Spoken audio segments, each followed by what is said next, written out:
Yes guys, this is 4th unit test. ఇది కొద్దిగా మీకు సందిగ్ధంగా అనిపిస్తుంటుంది. బాగా ఆలోచించి జవాబు చెప్పాలి, రాసుకోవాలి. రేపటి రోజు ఆన్సర్స్ పెడతా కూడా నేను. అంటే ఇంట్లో ఆబ్జెక్ట్ ఉందా లేదా అన్నట్టు అనిపిస్తుంది మీకు. ఇప్పుడు ఇలా ఇంపరేటివ్ మూడ్లల్లో సెకండ్ పర్సన్తో మాట్లాడేటి అన్ని ఆర్డర్స్, కమాండ్స్, రిక్వెస్ట్, అడ్వైజెస్ ఉంటాయి కదా, అవి గమనించుకోవాలి. తర్వాత మీరు యాక్టివ్ ఉంటే ప్యాసివ్ చేయాలి, ప్యాసివ్ ఉంటే యాక్టివ్ చేయాలి. ప్యాసివ్లో ఉంటే మీరు గుర్తుంచుకోవాలి, బీఫామ్ వర్బ్ 1 వర్బ్ 3 అనుకుందనుకో ప్యాసివ్, అది బీఫామ్ వర్బ్ 2 వర్బ్ 3 ఉంటే passive. Helping verb 1 be form verb 3 ఉందనుకో అట్లా ప్యాసివ్ వర్బ్ ఫామ్స్ బాగా గుర్తుంచుకోవాలి. గుర్తుంచుకుంటే మీరు రాయాలి. విల్ రైట్ అంటే will be written, can write అంటే can be written, can be written అంటే can write, may be written అంటే may write, would be written అంటే వుడ్ రైట్. అట్లా ప్యాసివ్ నుంచి యాక్టివ్ కూడా చేరావాలి. ఇప్పుడు 4th యూనిట్ టెస్ట్లో రైట్ అన్నాడు. మీరు 3 పేపర్లు చేసారు కదా, ఆబ్జెక్ట్ ఉంటే ఏంది, ఆబ్జెక్ట్ లేకపోతే ఏం వాక్యం అవుతుంది గమనించుకోవాలి. నేను మీకు ఆలోచింపజేస్తున్నాను ఇప్పుడు అంతే. ఆబ్జెక్ట్ ఉన్న వాక్యాన్ని ఆర్డర్ అంటారా, కమాండ్ అంటారా, రిక్వెస్ట్ అంటారా, అడ్వైజ్ అంటారా గుర్తుంచుకోవాలి. డు నాట్ వేస్ట్ టైం, ఇది ఏ రకమైన వాక్యం, సమయం వృధా చేయకండి. Would you like to become an advocate, ఇది ఎస్ ఆర్ నో ఆన్సర్ కాదు, దీన్ని ప్యాసివ్ చేయాలి.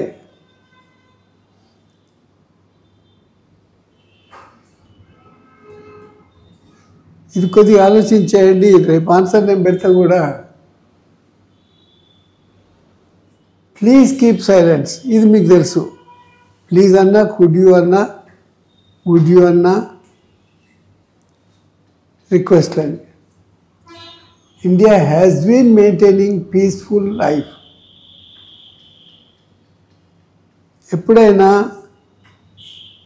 బీన్ అనే B3 వాడిని అనుకో, అది ప్యాసివ్. అయ్యా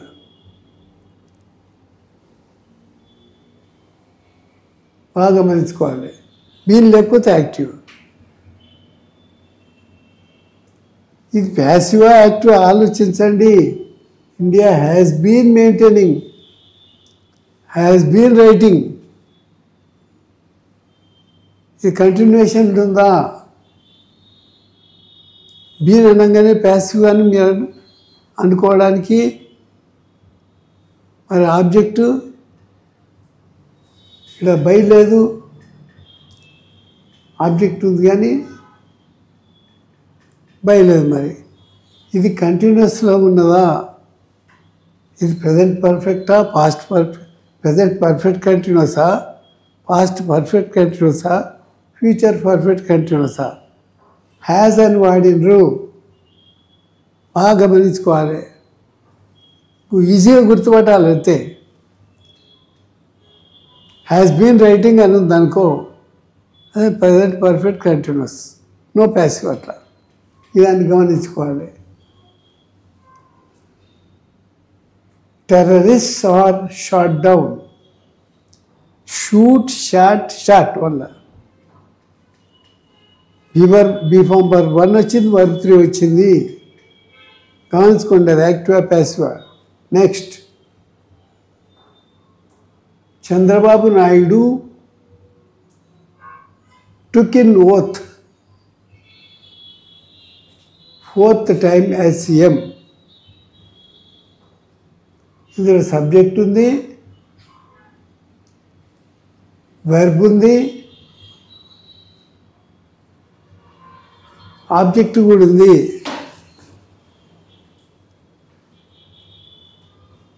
ఆబ్జెక్టు సబ్జెక్టు మార్చి ఏ టెన్స్లో చూసుకోవాలి. Take present tense, took past tense. Maintain timings అనుసరించి నడుచుకోండి అన్నట్టు. అది ఏ రకమైన సెంటెన్స్ అది? అడ్వైజా, రిక్వెస్టా, ఆర్డరా, కమాండా? బాగా ఆలోచించి సెలెక్ట్ చేసుకోవాలి. Listen to the class keenly. తరగతిని శ్రద్ధగా వినండి. India has become mediator to warring countries who are warring. వారంటే యుద్ధం, వారింగ్ అంటే యుద్ధం చేస్తున్నటువంటి దేశాలకు భారతదేశము మధ్యవర్తిత్వం వహిస్తుంది.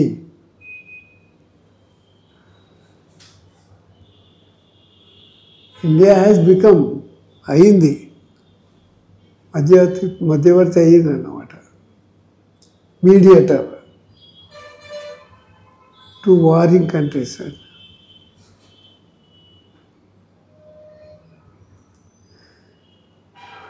ఆబ్జెక్ట్ ఉందా లేదా చూసుకోవాలి. They will be not writing. ఇదే టెన్స్లో ఉందో చూడండి. విల్ బి రైటింగ్ అని ఉంటే అదే టెన్స్, దానికి ప్యాసివ్ ఉంటుందా ఉండదా గమనించుకోండి. ఏం లేదు, helping verb one, be form verb, verb one ing form ఉందనుకో ఫ్యూచర్ కంటిన్యూస్కు బాగా గుర్తుంచుకోవాలి. ప్యాసివ్ ఉంటుందా ఉండదా ఆలోచించి చేసుకోవాలి. Who has been missing classes. ఇప్పుడు హ్యాస్ బీన్ రైటింగ్ అని ఉంది, రాస్తూనే ఉన్నాడు, ప్యాసివ్ ఉండదు. అది నెగటివ్లో ఉన్నా ఇంట్రాగేటివ్లో ఉన్నా B3 verb one ing form ఉంటే అది కంటిన్యూసే, పర్ఫెక్ట్ కంటిన్యూసే. బాగా ఆలోచించండి. ప్యాసివ్ ఉంటుందా ఉండదా ఆలోచించరాయాలి. Come on. The Hindu daily paper publishes correct English. ఇది సింపుల్గా చేయొచ్చు. Publishes third person singular number కాబట్టి పబ్లిషెస్ అని ఇచ్చారు. ఏ టెన్స్లో ఉంది? ఆబ్జెక్ట్ ఉంటేనేమో ట్రాన్సిటివ్, ఆబ్జెక్ట్ లేకపోతే intransitive. You are advised to come to class regularly.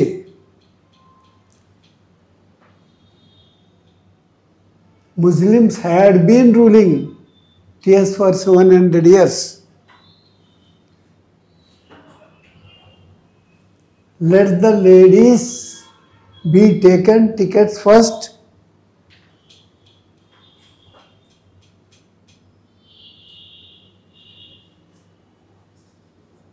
బాగా చూడండి, యాక్ట్ ఉందా ప్యాసివ్ కదా. లెట్ వాడిను. Unit test 1, 2 and 3 have been completed by us. ఇది యాక్టివ్ ఉందా ప్యాసివ్ ఉందా? ప్రజెంట్ పర్ఫెక్టా, పాస్ట్ పర్ఫెక్టా, ఫ్యూచర్ పర్ఫెక్టా? హ్యావ్ హ్యాస్ వాడగానే బాగా గుర్తుంచుకోవాలి. హ్యాడ్ వాడితే గుర్తుంచుకోవాలి. విల్ హ్యావ్ వాడితే ఏంటి గుర్తుంచుకోవాలి. Check the answer sheet twice before submit. మీరు ఎగ్జామినేషన్ పోయి పరీక్ష రాసిన వాడిని 10 నిమిషాల ముందు రాసి నేనే ఫస్ట్ అన్నారు కూడా కాదు. 1-2 సార్లు చెక్ చేసుకొని ఇన్విజిలేటర్స్ వచ్చి తీసుకునేంత వరకు అన్ని నెమ్మదిగా చూసుకోవాలి. దాన్ని check the answer sheet twice before. ఇది ఏ రకమైన వాక్యం? 8 రకాలల్లా is it advice or order or request or command? You have to identify. 4 ఆ 4 గుర్తుపట్ట రావాలి. నెక్స్ట్, ఇప్పుడు 9th డే ఇంపరేటివ్ మూడ్. ఇది మనకు సెకండ్ పర్సన్తో మాట్లాడేటి ఇంపరేటివ్ మూడ్. ఆదేశాలు ఎట్లా ఉంటుంది? లుక్ అహెడ్, ముందుకు చూస్తూ వెళ్ళండి అండి. ఇప్పుడు ఎవరైనా నీ వేర్ ఇస్ పోస్ట్ ఆఫీస్ అంటే గో హెడ్ అంటారు. అంటే చక్కగా వస్తుందని. లుక్ అహెడ్ అంటే ముందుకు చూసుకుంటూ బాగుంటారు. పోస్ట్ ఆఫీస్ అవ్వబడుతుంది అట్లా. డ్రైవ్ స్లోలీ, నిదానంగా నడపండి. ఇది ఏ రకమైన వాక్యం? అడ్వైజా, కమాండా, రిక్వెస్టా? బాగా గమనించుకోవాలి. Mind your own business. నువ్వు వచ్చిన పని చూసుకో.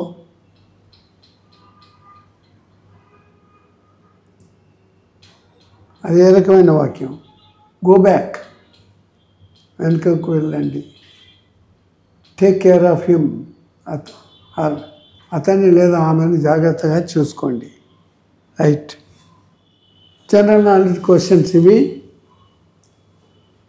Right full answer one side with subject, verb, object. అవి వరుసగా చదివితే ఒక ప్యాసేజ్ అవుతుంది. What should be your spouse? ఈ కాబోయే భార్య ఏం కావాలనుకుంటున్నావు? ఓ టీచరా, లేదు ఇంటర్నెట్ గృహిణిగా ఉంచాలనుకుంటున్నావా, లేకపోతే పోలీస్ ఆఫీసర్ కావాలనుకుంటున్నావా? అట్లా రాయాలి. ముందు తెలుగులో రాయాలి, రాసి దాన్ని ఇంగ్లీష్లో ట్రాన్స్లేషన్ చేయాలి.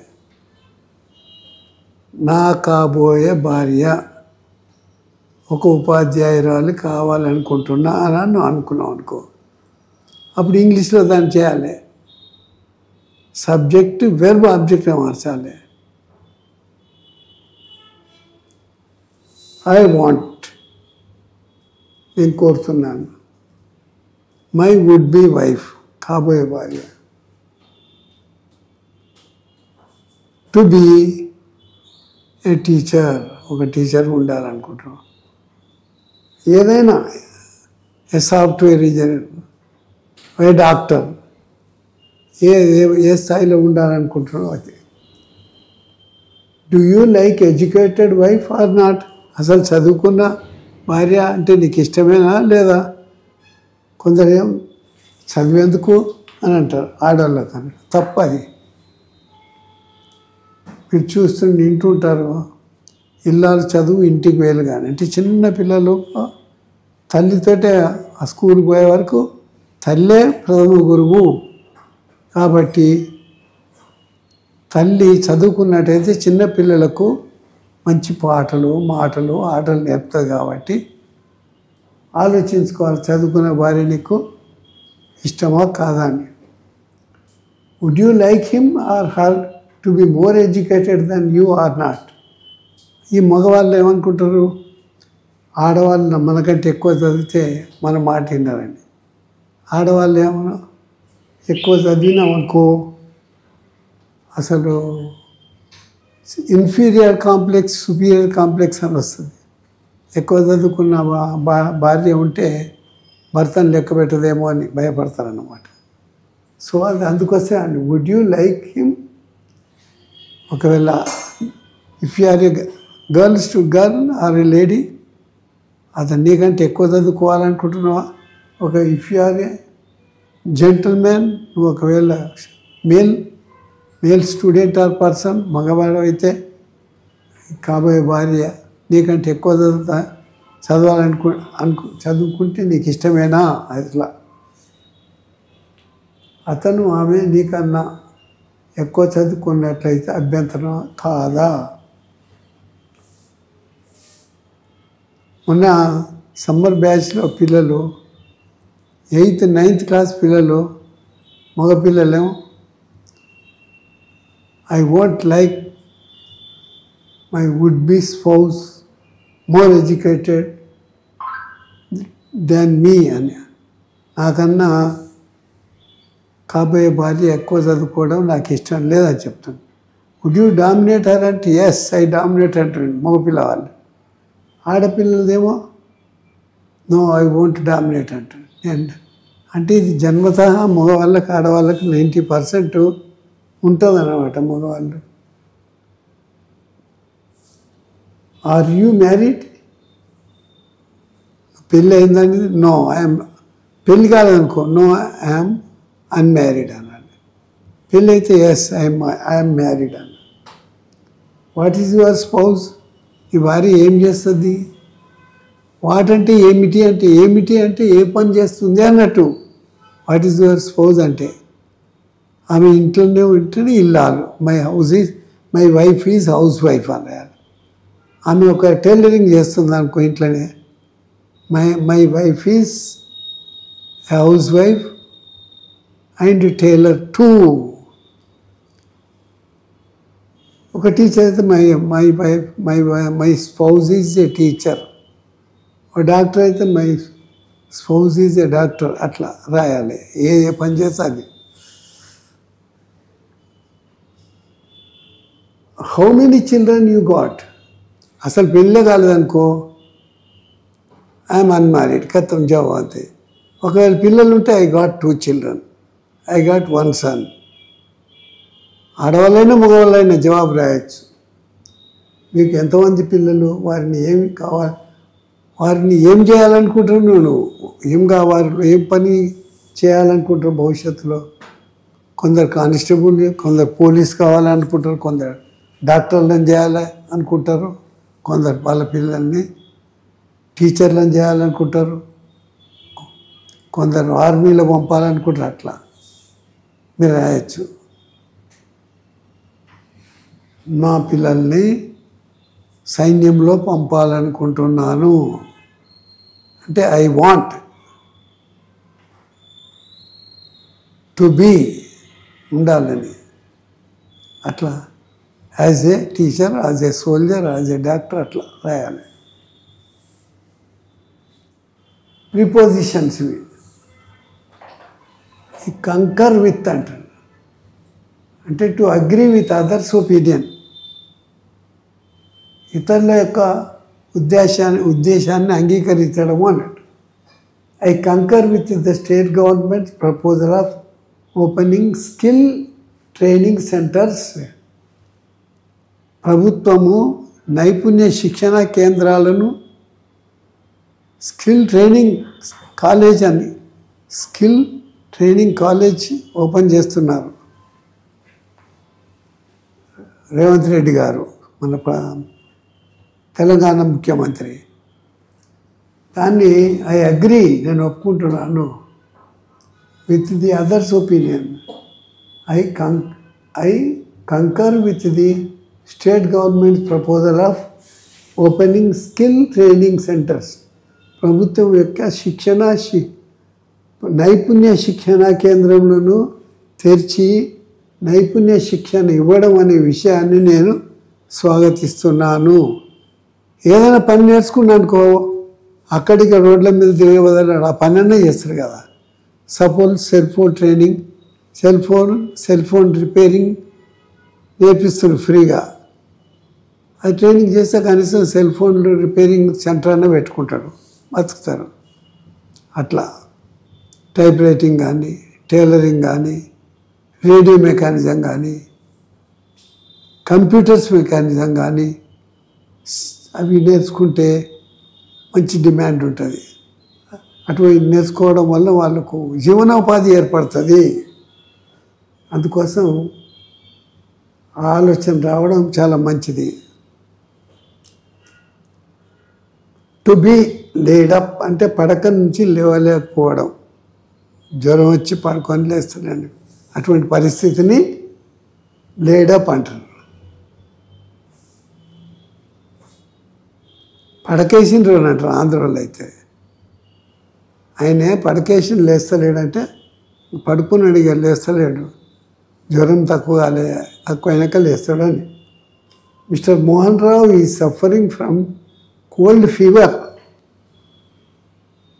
As he is laid up. Mr Mohan Rao గారికి బాగా చలిజ్వరం వచ్చింది, అతను పడక నుంచి లేవడం లేదు. ఈ could not attend the prize distribution. ఆయన ఫస్ట్ ప్రైజ్ వచ్చింది, కానీ ఆ ప్రైజ్ డిస్ట్రిబ్యూషన్కి అతను హాజరు కాలేకపోతున్నాడు. అట్లా